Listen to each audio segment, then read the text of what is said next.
autoavārijā cieta 60% no mūsu draugu kompānijas. Es nezinu, kur tajā brīdī nostrādāja kaut kāds klikšķis, nekāp tajā mašīnā 14 gados, 15 apzinoties, ka šoferis būs pie stūres dzēris, blakus sēdētāji būs dzēruši.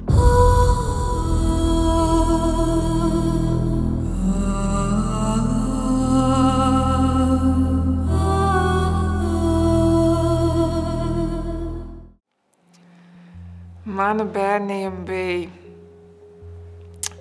es nevarētu teikt, ka pilnīgākais sapņu piepildījums un izcila, bet tāpat laikā man nebija nekādas problēmas bērnībā, lai es izaugtu par kaut kādu risku pusauģu jaunieti vai tusētos apkārt un tā tālāk. Es varētu teikt, ka man bija normāla vidusmēra bērnība.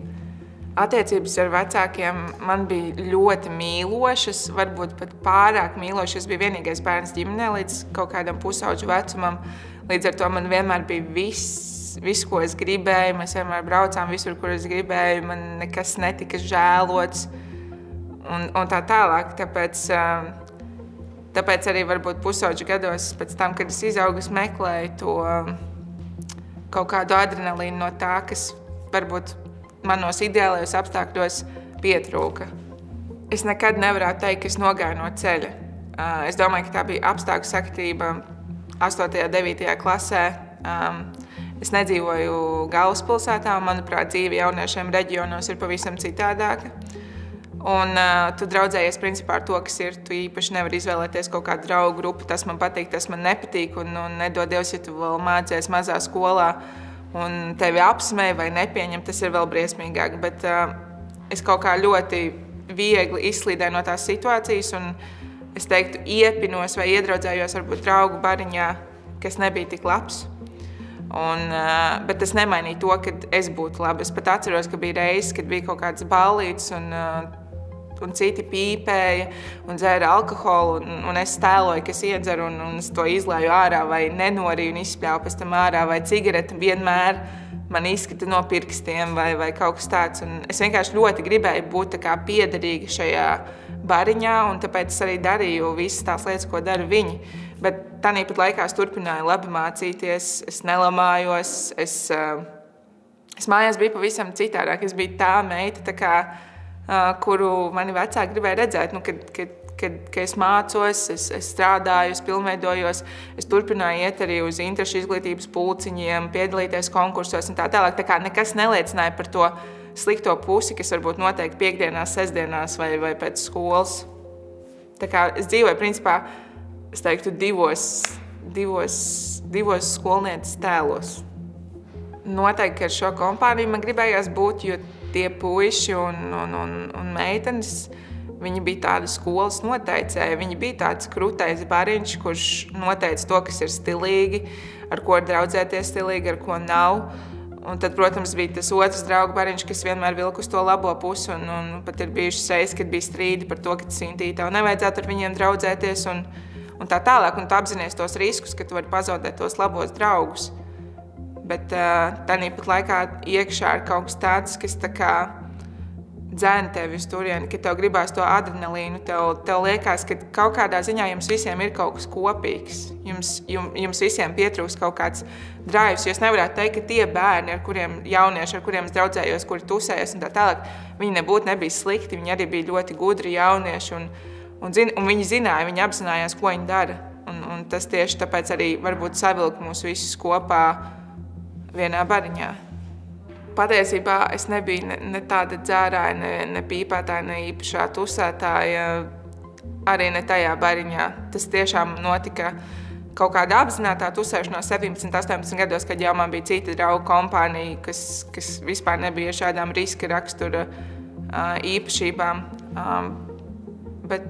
Bet tā ballēšanās ar to iepriekšējo kompāniju, viņi beidzās, es teiktu, dažādu apstīkļu saktības dēļ, ar konkrētu atgadījumu, kurš, es domāju, pavēra acis vaļā visai kompānijai. Tas bija atgadījums, kurā autoavārijā cieta, es teiktu, 60% no mūsu draugu kompānijas. Tas bija pēc ballītes. Es atceros, ārā bija ziema, ļoti slidens ceļš, un tie puiši bija nedaudz vecāki kā es. Un mums bija nākamajā dienā jāiet uz skolu, un viņi piedāvāja naktī braukt ar šo mašīnu kopā, vēl uz kādu citu tusiņu. Un mēs ar draudzeni un viņas brāli tā kā palikām mājās un teicām, ka mēs nebrauksim un tā tālāk. Un es nezinu, kur tajā brīdī nostrādāja kaut kāds klikšķis, nekāp tajā mašīnā 14 gados, 15 apzinoties, ka šoferis būs pie stūres dzēris, blakus sēdētāji būs dzēruši un tā tālāk. Un es nezinu, kur īsti nostrādā tas klikšķis to nedarīt, jo tas ir jautri, tu esi ballītē, tev gribās būt ar visiem kopā un nedod Dievs tevi apsmies un tā tālāk. Un nākamajā rītā mēs aizgājām uz skolu un direktori mūs pasauca izstāstīt par to, ka ir šis te atgadījums bijis. Un tieši šie jaunieši konkrētie nav skolā, un tad jau lēnām tu savilki kopā to, kas tur notiek. Un pēc kaut kādas 3. 4. mācības stundas mums arī to pateica, ka visi, kas bija šajā mašīnā, ir cietuši avārijā un visi ir nomiruši. Un tajā brīdī nostrādāja kaut kāds, protams, žēlma klikšķis, ka kāpēc viņu un tā tālāk, un vēl joprojām tā ir, bet tas bija kaut kāds ļoti liels klikšķis mums visiem pārējiem, kas nebija šajā mašīnā, kas varēja būt. Un es domāju, ka pēc tam mēs arī pārdomājām to draudzības jēgu un vispār par to, kā tusēties, un es atceros, ka man varbūt iekšā tas novilka pilnīgi jebkādas robežas pret šādiem tusiņiem, pret šādām kompānijām un vispār alkoholu kā tādu. Un tieši tāpēc es arī teicu to, ka tā nākamā man draugu kompānija, ar kuras varbūt tusējos un tā tālāk, tas bija šausmīgi piesardzīgi. Es arī tur nelietoju alkoholu, un es tā īsti nekad neesmu pēc tam lietojis alkoholu vai jebko citu, tā kā bija tajā kompānijā pieņemts. Un tā noteikti ir kaut kāda trauma un kaut kāda atbildība apzināties to, ka es atkal varbūt varu nonākt šādā situācijā. Un tas 15 gados bija, es teiktu, klikšķis un zīmoks tam visam uz visu mūžu. Tas atgadījums bija ļoti sāpīgs, un es atceros, ka es ļoti ilgi nemaz par viņu tā nerunāju. Un vēl joprojām šobrīd ir par viņu grūti runāt, jo tie nebija tādi sirdsdraugi, kuriem tu stāsti noslēpumus un tā tālāk, kas ir pieņemts, kas ir labākie draugi un tā tālāk. Tā vienkārši bija kompānija, kurā tu uzturies, un it kā jūs viens otru zinat, un jūs zinat, kas notiek katram, pieņemsim, viņa personīgajās dzīvēs un ģimenē, un tāpēc jūs liekaties tuvu, bet patiesībā jūs pat nevarētu nosaukt, kas ir otra mīļākā krāsa, ja, vai kas ir šie jautājumi, ko parasti uzdod saviem labākajiem draugiem. Un visbēdīgākais noteikti tajā visā bija redzēt, kā sāp šo jauniešu ģimenēm. Jo tas ir kaut kas tāds, ko tu nevari atgriezt atpakaļ.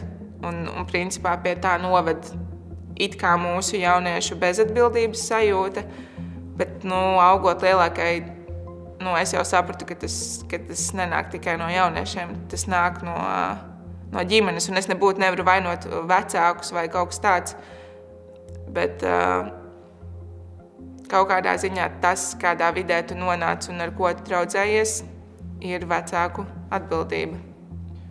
Es esmu domājis par to, es neesmu domājis, ka esmu vainīga, bet es esmu domājis par to, ka es varēju pateikt, lai nekāp šajā mašīnā.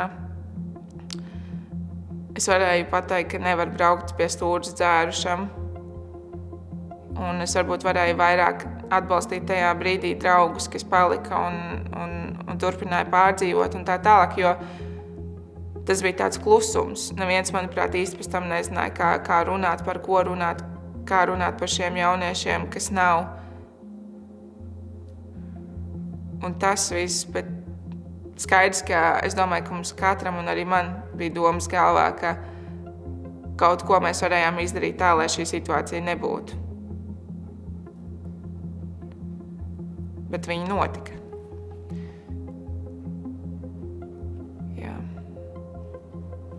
Tas, manuprāt, arī ir tas punkts, kāpēc jaunieši meklē izklaidi kaut kur citur, tāpēc, kad vecāki nav mājās. Viņi ir strādā un viņiem ir jāstrādā, un es pilnīgi saprotu vecākus, kas strādā 4, 3 vai pat 2 darbos. Bet kādam ir jābūt ar šo jaunieti, kamēr viņš aug un kamēr viņš veidojas kā personība, viņam ir jāsadzird un jāsaprot to, ka viņi dzird mājās. Un tā nebūtu nav runāšana ar māmu vai tēti par to, kā tad pareizi ir jārunā, jāuzvedās, kas tad ir īstie draugi, kas ir neīstie. Manuprāt, tad drīzāk ir pretējs efekts tam visam. Jaunietim mājās ir jājūtās tā, lai vecāki viņu saprot, ka viņi sadzird. Jo ir periods, kad tu vienkārši gribi būt viens, ka tev negribās to pārāk uzbāzt to mīlestību un tā tālāk, bet šīs te rūpes un kaut kādā ziņā jau arī vērtības ir tas galvenais, kas arī, manuprāt, vecākiem būtu jāiedod bērnam jau pirms jauniešu vecuma, jo tad jau viņš tālāk veidojās no tā, kas viņam ir likts pamatā. Bet tā ir viena tikai puse. Ir arī jaunieši, kuriem viss ir kārtībā ģimenē un kuri meklē šo te drāivu līdzīgi kā es šajās jauniešu kompānijās. Un jautājums ir, vai tiešām vecāki ir izdarījuši kaut ko nepareizi. Es domāju, ka nē. Vai arī tieši, kā mēs runājām, ka šis varbūt ir siltumnīcas efekta rezultāts. Ka arī pārāk liela mīlestība var nodarīt pāri bērnam. Kaut vai šobrīd, kad aug mans brālis, kuram ir 15, 14 gadi, un es zinu un vēl joprojām jūtu to sajūtu, kas ir iekšā galvā, ko tev gribās un ko tev gribās darīt, un it īpaši tev pasaka, ka tu to nevari darīt, tev gribās vēl vairāk. Tad tā varbūt ir tā spēja un mācība, ko es varu paņemt no šī, lai citi jaunieši, lai cik stilīgi tas neliktos un forši tajā brīdī, tam visam ir kaut kādā brīdī sekas. Un ja mēs varam mēģināt pateikt, ka nē, tas tomēr nav forši, vai ka mēs varam no tā izvairīties un pavilkt kādu līdzi, lai arī tas cilvēks izvairītos, tad tas jau, manuprāt, ir daudz. Es teiktu, ka es esmu laimīgs cilvēks. Un es turpinu noteikti pie tā strādāt, jo tās lielās laimes jau, manuprāt, nav. Tādas daudz ikdienā maziņas, ko mēs varam noķert un turēties kādu laiku pie tās sajūtas, lai būtu nākamā.